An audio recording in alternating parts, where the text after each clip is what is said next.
We're back to another preaching session, and this one will be preaching the Proverbs. But Jeff?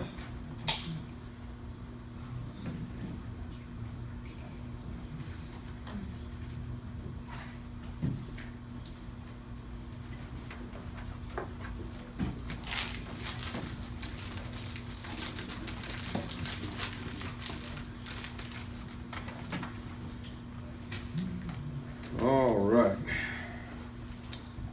So, how many do we have who have preached the whole book of Proverbs before? Don't raise your hand, Tom Ross. You've been preaching for 25 years and you're still not finished. So you keep your hand down.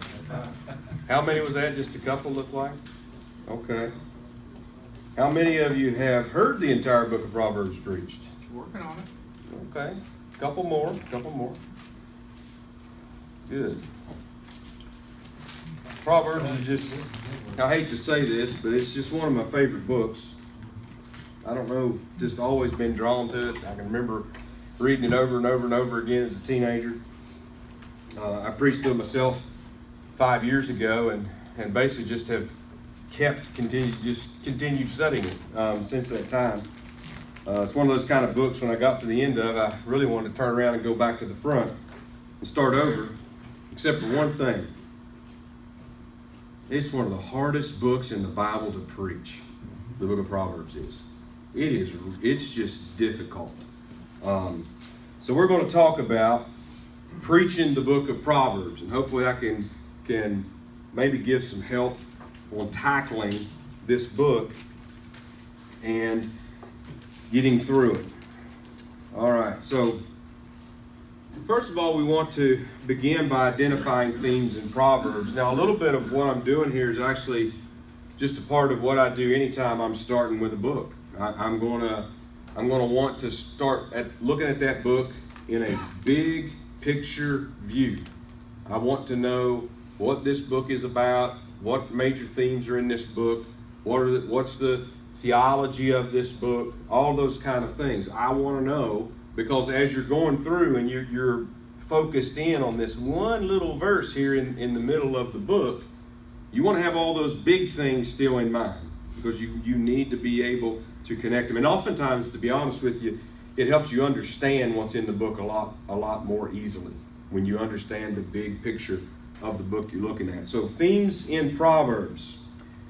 So one of the reasons why Proverbs is difficult to preach is that there's not really any narrative flow in Proverbs.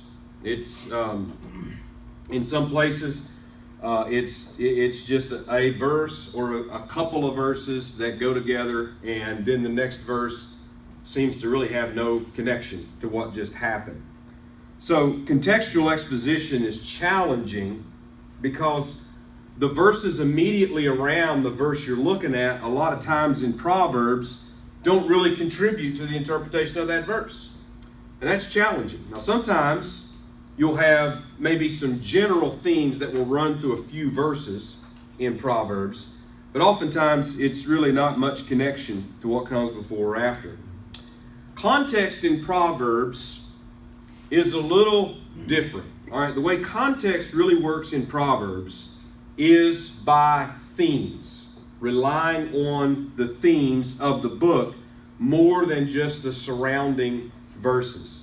So, for instance, if you're looking at some proverb that is talking about bribes, all right, then you need to consider all the other proverbs in the book that are relevant to the taking of bribes and the perversion of justice and what have you. So in other words, your context is going to come by identifying the other proverbs that speak to that to fill out your picture. It's not necessarily the verse right before it or the verse right after it, which is what we're generally used to. So if in some of your commentaries, you'll have a subject index to Proverbs. That's very handy. All right, they're not infallible. I mean, sometimes I've gone through some of those and like, I don't think they've got that right there, but a subject index to Proverbs is very helpful to have, because when you're looking at an individual proverb, you want to look at the other proverbs that speak about that same subject in the book of Proverbs. Now, typically, books on Proverbs, commentaries, what have you, most every one of them I have read tell you, do not preach Proverbs verse by verse, starting at the beginning and going to the end. I hadn't read those books before I preached Proverbs verse by verse from beginning to end. And it was rough. Most of them will tell you to do it thematically or to take various sections of the Proverbs and what have you.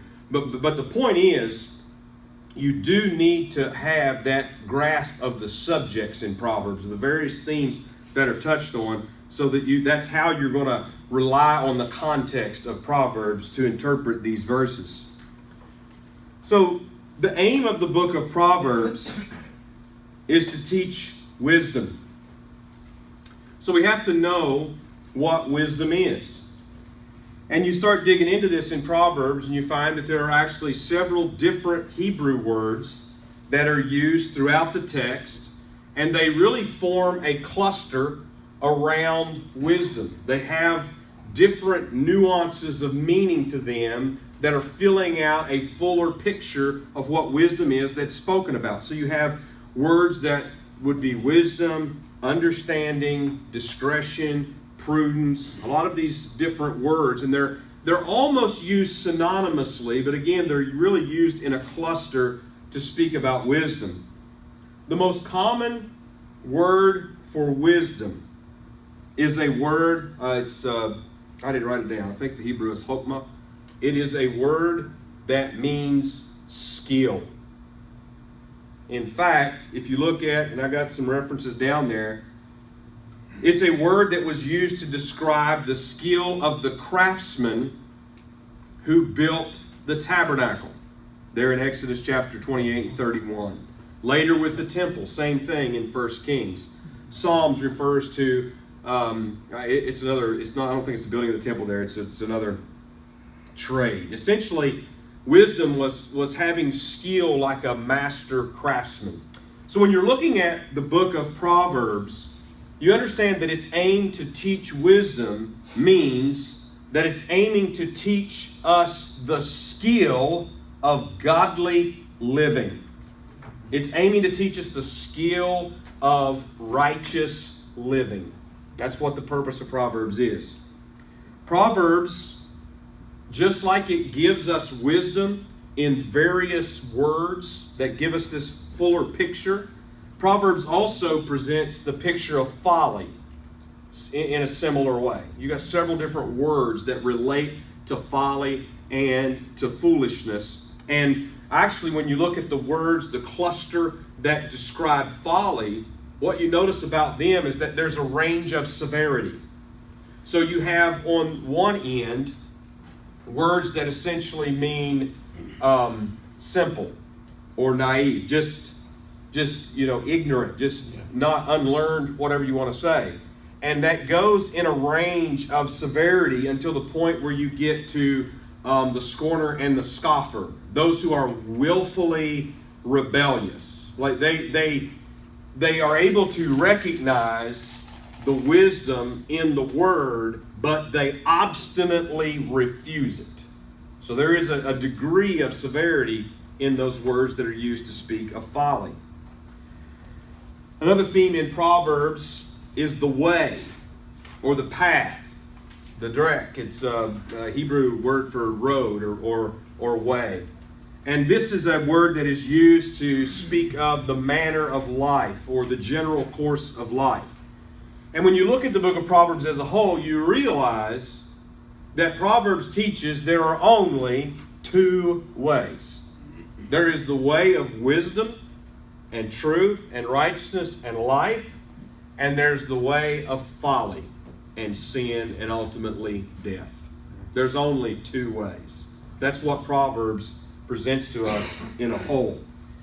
Now, Proverbs speaks to us on a number of different topics. And again, many commentaries have good subject indexes for Proverbs, and you can read those, but just listing off some of those. There's Proverbs that speak of honesty. There's Proverbs that speak of diligence, patience, speech. There's a lot of Proverbs that talk about our tongues. A lot of Proverbs about our words and what it means to use words wisely and what it means to use words foolishly. A lot of Proverbs about that. The self-control, anger, family relationships, gossip, gluttony, drunkenness, greed, oppression, justice, foolishness, righteousness, all kinds of subjects that are touched on in Proverbs. Now, the danger, or what we must be careful of, if we're not careful of it, we can treat the book of Proverbs as merely a more sanctified version of Benjamin Franklin's Poor Richard's Almanac.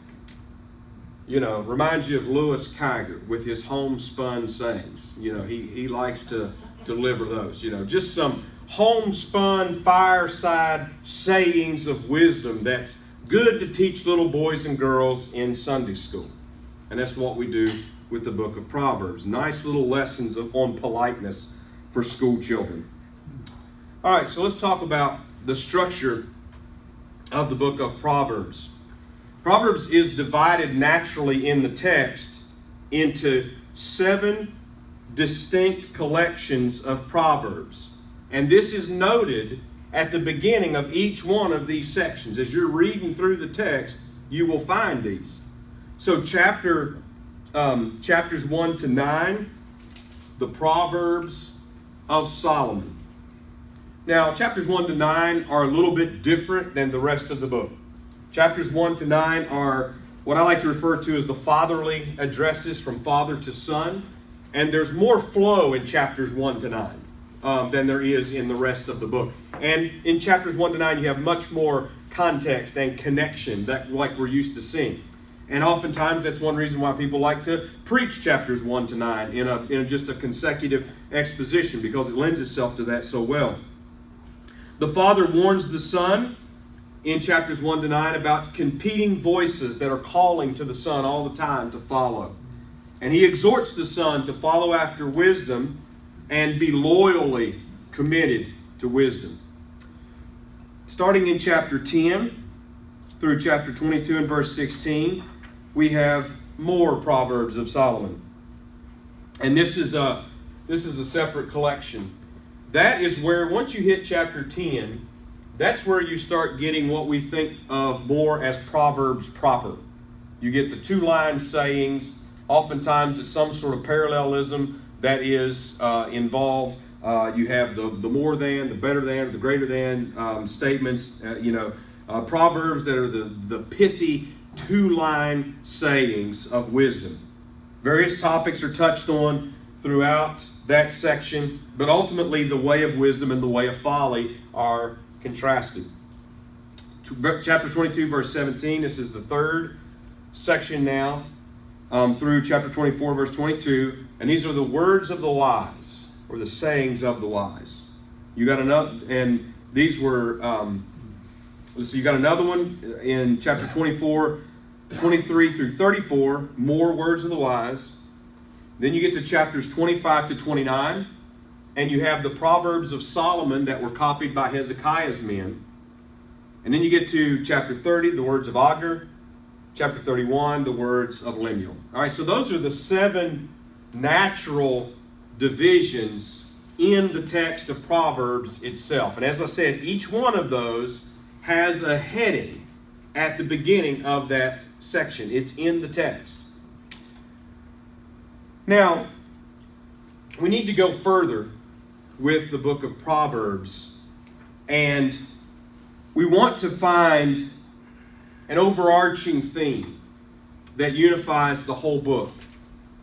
And scholars and pastors and what have you have no doubt disagreed on this for a long time. It's difficult in the book of Proverbs to find, is there a unified overarching theme to the book of Proverbs? From a biblical theology perspective, we can identify something of a theme and a progression in the book of Proverbs. Now, those in-text headings that I was talking about provide those natural breaks. You've got those 7 sections. They're just natural breaks.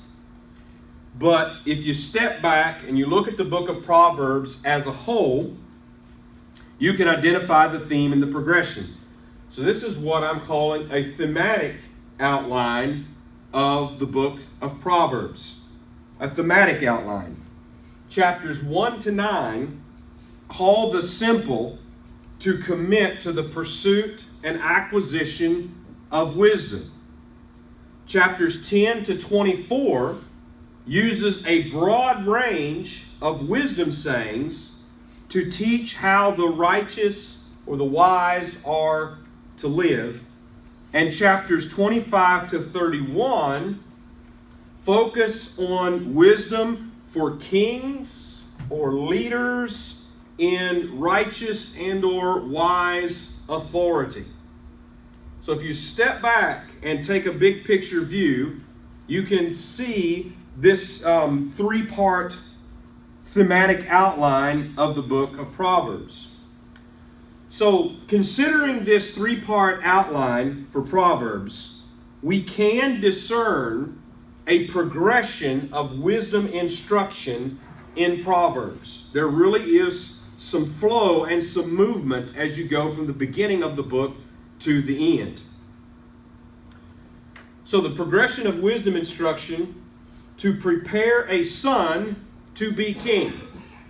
All right, so Proverbs chapter 1 and verse 1, the Proverbs of Solomon, the son of David, king of Israel. And then from there in the first 9 chapters, he's continually, my son, my son, my son. So what's going on here? You have a king preparing his son, that's going to be a future king, to be a wise king when he comes to that place. So in chapters 1 to 9 now, we see that instruction as being from childhood into later time of youth. And in chapters 10 to 24, from that time of latter time of youth to the time more of maturity into manhood. In chapters 25 to 31, that maturity to reigning as a king. All right, so have we correctly identified big themes in Proverbs? Well, again, scholars and commentators and such vary widely when it comes to Proverbs, and especially when it comes to this issue. Is there an overarching theme to Proverbs? Is there a progression in Proverbs? Are these just more isolated sayings that are just generally related because they're all wisdom? Well, I want you to consider a few things. Consider the placement and the concentration of certain key words in the book of Proverbs. So you have a chart in there that goes over this. The word for son in Proverbs is used 60 times. You see it more heavily in the beginning of Proverbs than you do at the end. Again, that time corresponding to the instruction of that child and youth to being a full man and being king. 25 times in chapters 1 to 9. 26 in chapters 10 to 24. And in the final section, only 9 times does the son appear. The word for king is used 32 times in the book of Proverbs. It only appears twice in chapters 1 to 9. It appears 16 times in chapters 10 to 24 and 14 times in chapters 25 to 31. The word for throne is used 6 times in Proverbs. Once in chapters 1 to 9, and that's actually a reference to the foolish woman sitting on the throne above the city. But in chapters 10 to 24, 3 times, and twice in chapters 25 to 31. So that gives us this concentration that we see here. So you have son, king, throne in the book of Proverbs.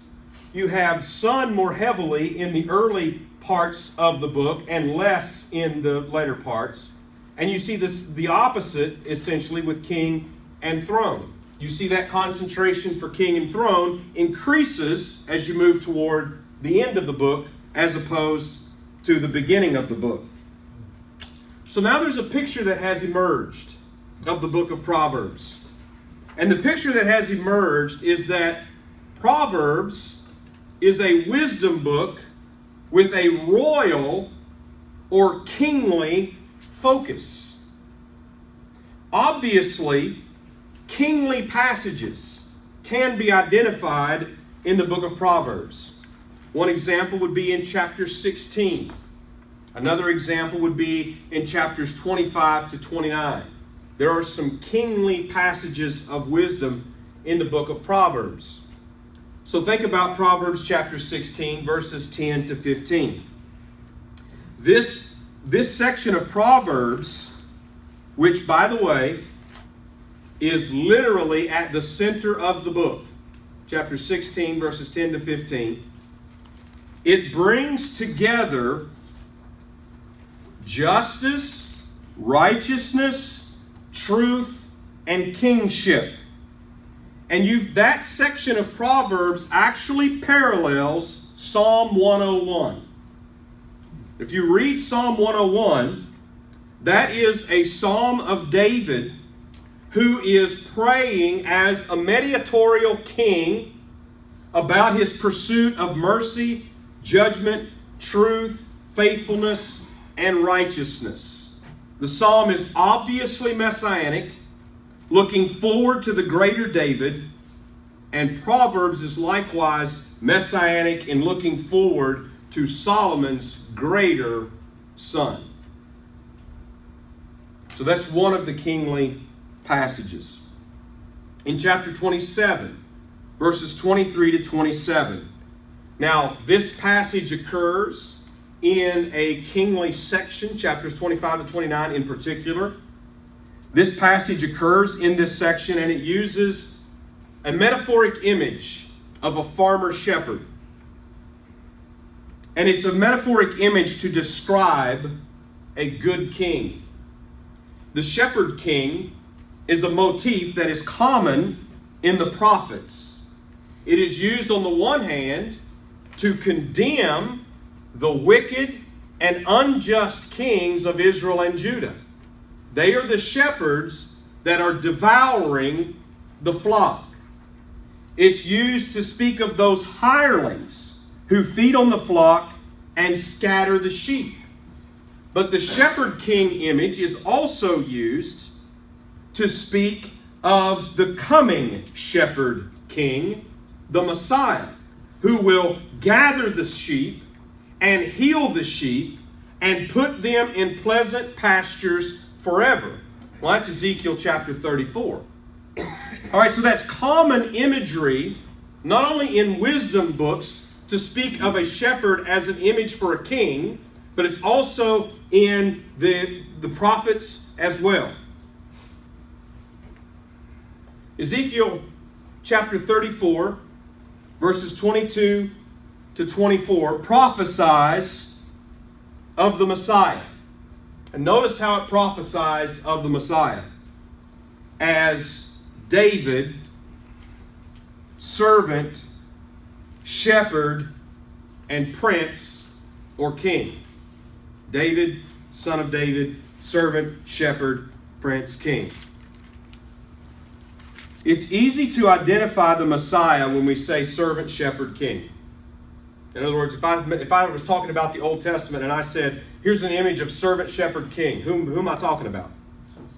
Jesus. I'm talking about Christ. That's easy to see. However, when we include the book of Proverbs alongside, we realize that this messianic picture is actually expanded to servant, shepherd, sage, king. Amen. So we get a fuller picture of the Messiah to come. Solomon is the son of David, right in verse 1 at the very beginning of this book. The Proverbs of Solomon, the son of David, king of Israel. All right, we don't need a degree in biblical theology to figure out that there's messianic significance to what is being said. Son of David, king of Israel. So Solomon is the son of David, who is also a sage. A sage is a wisdom teacher. But I knew Lewis would like if I used that S with servant, sage, shepherd, king. Sage is a wisdom teacher. Solomon is also a sage. Therefore, what we find in this biblical picture of the Messiah is that David and Solomon both typify the Messiah, who is the greater son of David and the true servant, shepherd, sage, king who is to come. So Proverbs then certainly contributes to the expectation of the Messiah and his kingdom, and this fits in the larger storyline of the Bible. All right, so let's get serious about Proverbs.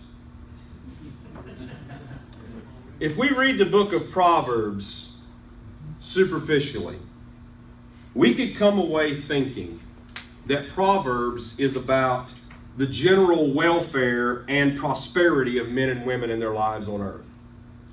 Now, we're Baptist preachers, so we're going to certainly say there's got to be more to it than that, but still, a lot of the people that are going to be sitting in front of you that you're going to be preaching to basically think that the book of Proverbs is just a bunch of good advice and good tips for life. They might think it's a little more spiritual than that, but probably not much.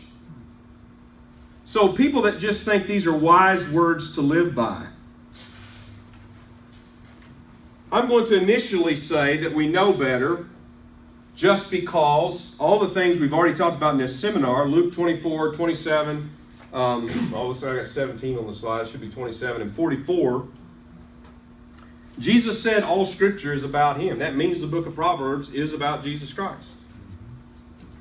Paul told Timothy that same Scripture, that all Scripture that Jesus spoke of, he said that same Scripture that he's speaking of, 2 Timothy 3:15, is able to make thee wise unto salvation. So, Proverbs is a book that's about Jesus. Proverbs is a book that is written to make us wise unto salvation. But of course the question is, how do we get there naturally in the text or from the text? So, first we see that Proverbs, we have 4 steps here to preaching Christ in Proverbs. The deeper moral and spiritual concern in Proverbs. The fact that we can recognize that there's a lot more going on within Proverbs than just early to bed and early to rise makes one healthy, wealthy, and wise. There's a lot more going on in Proverbs. Number 2, what Proverbs reveals about God. The theology of Proverbs. What Proverbs reveals about men. And fourthly, what Proverbs reveals about Christ. So let's walk through this. We see in Proverbs, first of all, a much more serious tone than the health and wealth when we consider some of the words that are used in Proverbs. So think about that. The word wicked, 89 times. The word evil, 50 times. The word abomination, 20 times. Sin, 7 times. Righteous, 54 times. Just or justice, 28 times. Life, 38 times. Death, 18 times. Die, 6 times. Grave, 2 times. Hell, 7 times. Life after death, twice. Chapter 11, verse 7. Chapter 14, verse 32. When you think about that, you realize Proverbs is a much more serious book than just teaching us some polite etiquette and good business practices. So secondly, we see that Proverbs has a deep moral and spiritual concern in what it reveals about God. It is a book about God, Proverbs. God in Proverbs is inviting us to know Him. Now, this is seen when you look particularly at the invitations to wisdom. So chapter 1, verses 20 to 23, chapter 8, verses 1 to 3, and then in chapter 9, verses 1 to 12. You see in chapter 1 is sort of a general call. It's almost like a voice from beyond, if you will, that is calling to wisdom. By the time you come to chapter 8 and chapter 9, you see a woman who is going about and is calling to wisdom. By the time you get to chapter 9, you see that she is calling to inviting to eat and to drink at the table. So we see this progression of the invitation of wisdom. What starts out as a general call and a general announcement in the streets ends up to being a call to come and sit down at the table and to eat and to drink. So God invites us to know Him, and that is pictured to us in the book of Proverbs, here in the persona of a woman that is going about and is calling out and inviting into her house. God is revealed in Proverbs in three particular ways. He's revealed through creation, chapter 3, verse 19 to 20, as well as chapter 8, verses 22 to 31. He's revealed through the teaching of wise men, chapter 2, verses 1 to 11. And He's revealed through His written word, chapter 30, verses 5 to 6. We can also talk about how the various aspects or attributes of God that are revealed to us in the book of Proverbs. God is the creator of the earth. He is the sovereign, the ruler of all. He is omniscient. He is wise. He is the giver of wisdom. He is holy. He is merciful. He is the judge. He's the protector of the poor, and He is the redeemer of the faithful. Proverbs is also a book about men. In Proverbs, you understand that wisdom is righteousness, and folly is sin. Folly in Proverbs is not just making a mistake and should have known better kind of thing. The thought of foolishness is sin. Folly is sin. Wisdom is righteousness in the book of Proverbs. So this is what we're taught about man. Man is naturally sinful or foolish. You think about Proverbs 22:15. And this is a great example because this is something a verse that we go to when we want to talk about raising children. Proverbs 22:15. Foolishness is bound in the heart of a child, but the rod of correction shall drive it far from him. Is that all that's about? Raising children and correcting Johnny and Susie when they do something wrong? Well, obviously not. Man is born depraved, is what that verse just said. That when we are born, that our hearts are bound up with foolishness. And foolishness is sin. And if we are not corrected, we will die in our sin. That's the message of the book of Proverbs. We start out that way. He goes on in another place to say that a child left to himself bringeth his mother to shame. Why? Because he's born with a heart bound in foolishness. Right. And if he's not corrected, he brings his mother to shame. But again, what's the larger message that is being taught? That we are born in sin and we continue in sin except the correction of God in wisdom comes to us. We start that way and we continue that way if left to ourselves. That's the picture of depravity in the book of Proverbs. Wisdom and folly call out to every person. You start in Proverbs in chapter 1 and you start seeing wisdom and folly both. My son, when sinners entice thee, he says, don't go with them. Don't consent to them. Don't join with them. He's telling his son over and over again, this with the strange woman, all the various voices that are calling out. So here's the problem, according to the book of Proverbs. that wisdom and folly are calling out all the time. All the time, wisdom and folly are calling out to us. But our natures, because our hearts are born bound in foolishness, our natures are bent toward the folly. That's our natural inclination. That's the way we want to go. That's man's dilemma. In the book of Proverbs, that's man's dilemma. His heart is bound in foolishness, and if left to himself, he will die in his foolishness. Right.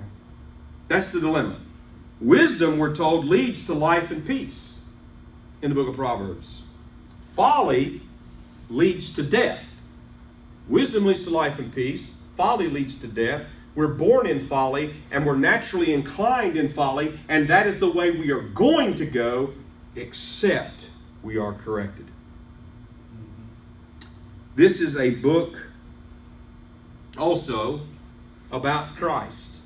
How does Proverbs reveal Christ to us?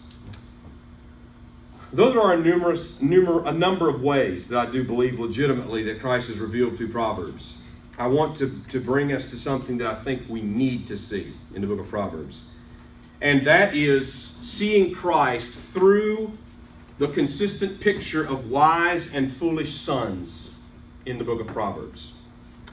A wise son is a son that listens to his father's instruction and keeps it, according to the book of Proverbs. A foolish son, on the other hand, is one who scorns that instruction and becomes a burden and despises his mother. A wise son receives correction and instruction. I realize I'm going out of order, so we'll do the wise son first. The wise son makes his father glad. A wise son does not go with sinners. A wise son will be ornamented with grace, find the knowledge of God, be guided and kept, and find life and peace. That's what Proverbs tells us, describing to us a wise son and the reward that they come to. On the other hand, a foolish son scorns correction. He will not receive it. A foolish son is one that causes shame to his father and mother. A foolish son is a companion of fools. A foolish son sleeps during the harvest. And a foolish son will get the rod of punishment that his folly deserves.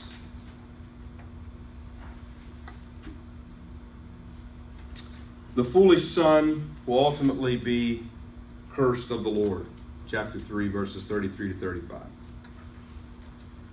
So now that we have this picture before us of wise sons and foolish sons, let's talk about Jesus and us. Jesus is obviously the wise son. He is the wise son who obeys his father. And I have a number of verses down there. Obviously, we don't have time to turn to them, but you can look at them later. John chapter 5, verse 30, when he talks about how that he came to do his father's will. He had no will of his own, but to do the will of his father. Jesus is obviously the wise son who obeys his father. He not only that, but he pleases his father.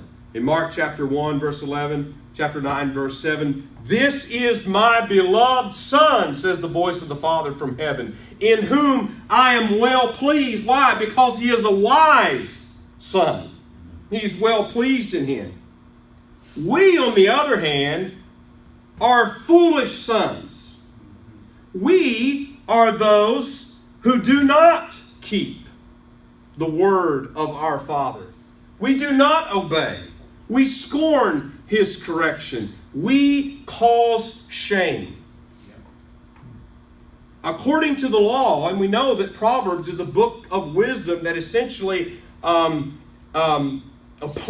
the law, if you will, to the individual life. According to the law, in Deuteronomy chapter 25, verses 2 to 3, a foolish son deserves the beating of the law. You remember, 40 stripes minus 1. The famous 39 stripes, the beating of the law.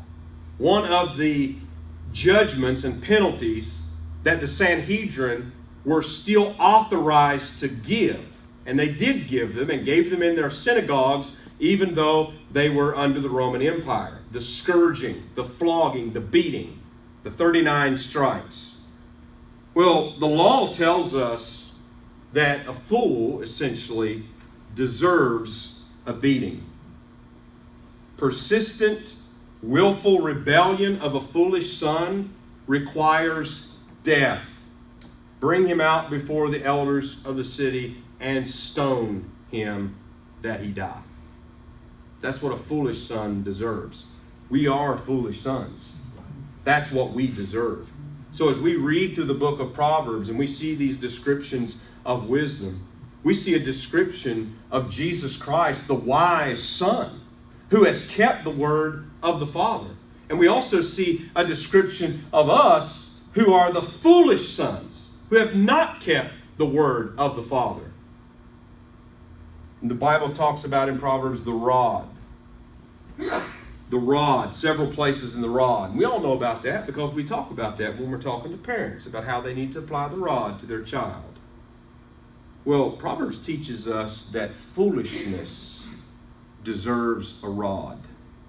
Foolishness deserves a beating. So here we are, the gospel in Proverbs.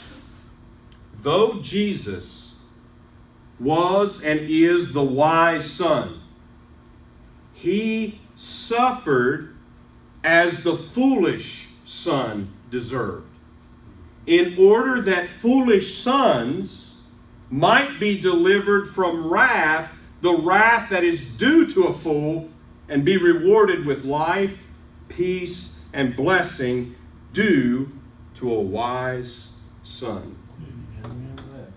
So think about this in Mark chapter number 10. Mark chapter number 10. Oftentimes when we talk about the events surrounding the death of Jesus Christ, we give this little event so little attention. And it was the event when Jesus received the beating of a fool. In Mark chapter 10 and verse 33. Verse 33. Jesus speaking, saying, "Behold, we go up to Jerusalem, and the Son of Man shall be delivered," and note this, "unto the chief priests and unto the scribes, and they shall condemn him to death, and shall deliver him to the Gentiles. And they shall mock him, and shall scourge him, and shall spit upon him, and shall kill him, and the third day he shall rise again." Jesus did not only fulfill the curse of the law when he was hanged on a tree, but he also received the beating of the law that was due to a fool, to a transgressor of the law, when he was whipped, when he was scourged. That's the beating that foolish sons deserve. That's the beating that our foolishness, our backs call for it. The back of a fool calls for a rod, we learn about in the book of Proverbs. So Proverbs, I had those verses up there. So Proverbs contributes then to the expectation of the Messiah and his kingdom through kingly wisdom. From the very first verse, Solomon, the son of David, king of Israel. A successful reign can only come through wisdom. Chapter 8, verses 15 to 16. Wisdom leads to righteousness, which is necessary for the establishment of a kingdom. Chapter 16, verse 12, chapter 25, verse 5, and chapter 29, verse 14. Solomon was the son of David who failed to keep wisdom by breaking God's covenant. But Jesus is the greater son of David, greater than Solomon, which he said in Matthew chapter 12 and verse 42, behold, a greater than Solomon is here. He's greater than David, and he's greater than Solomon. He is the servant, shepherd, sage, king, who has come and is coming again. All right, that's the book of Proverbs. Amen.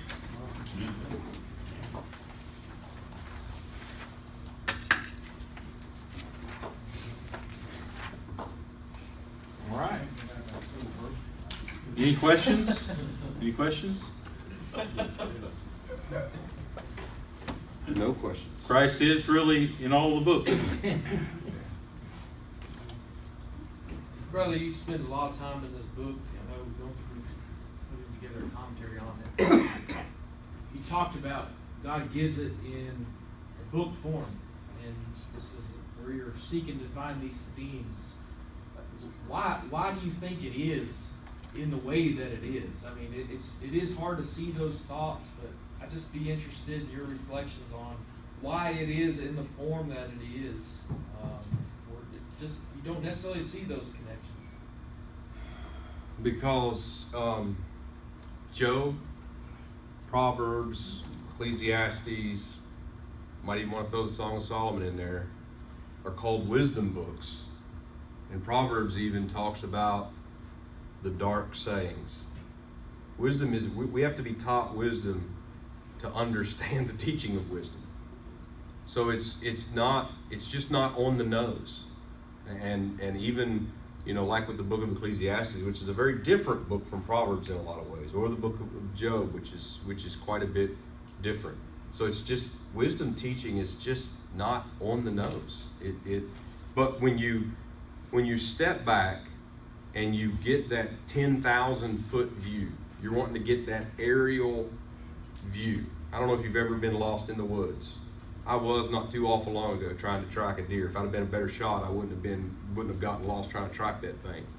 But I pull up on my phone and get my GPS going, and I zoom in enough to where I can see an aerial view, and here's my dot blinking, and I know, okay, up here I'm going to hit a creek, and then I need to go around here, and that's going to bring me back to the field. I can see it that way. But just standing here down in this valley, I can't see it. So I think it takes getting back and looking at this book as a whole, asking those kind of questions. We know this book is about Jesus.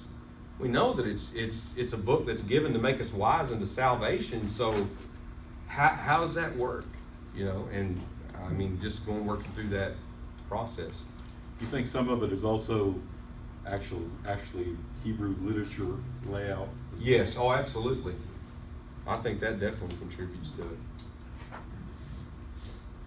Anything else? What about commentary? What's the recommendation for good commentary? Well, there was one back there on the table, and it's probably gone by now.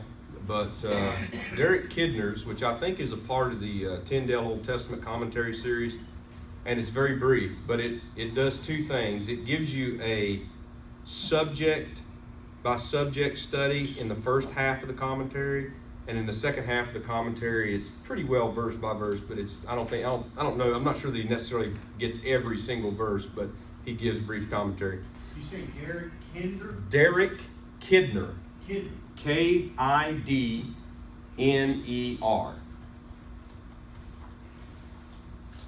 And that's the one that I most recommend when somebody asks about a commentary on Proverbs. I think it's a brief commentary. It's a really good commentary. It's a great place to start.